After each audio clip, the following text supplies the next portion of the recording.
मंडळी, तुम्हाला पण मटकीची रस्सा भाजी आवडते का हो? चला मग करूयात. इथे मी मटकी घेतली शिजून हळद आणि मीठ घालून. कांदा आणि टोमॅटो एकत्र चिरून घेतलाय, हिरवं वाटण केले, त्याच्यामध्ये फक्त सुकं खोबरं, कोथिंबीर आणि लसूण घातलेलं आहे. आता तेल गरम करूया, त्याच्यामध्ये मस्त कांदा आणि टोमॅटो परतून घ्यायचंय, वाटण परतून घ्यायचंय. आपल्या घरातला मसाला घातलाय मी आणि धनेपूड घातली आणि थोडंसं चवीनुसार मीठ घातलंय, कारण आपण मटकीमध्ये आधीच घातलेलं आहे मीठ आणि हळद.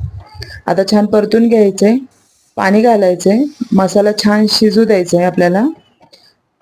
आणि मस्त आता तुम्ही बघू शकता मसाला छान शिजलेला आहे, रंग पण छान आलाय. तर त्याच्यामध्ये आपल्याला मटकी घालायची आहे. मटकीवर आलेला फेस आधी काढून फेकून द्यायचंय. सगळी मटकी घालूयात आणि मस्त 5 ते 10 मिनिटं शिजून देऊयात. तर अशा पद्धतीने आपली मटकी तयार आहे. जर तुम्हाला रेसिपी आवडली असेल तर चॅनलला नक्की सबस्क्राईब करा. पुन्हा भेटूया अशाच एका व्हिडिओ सोबत.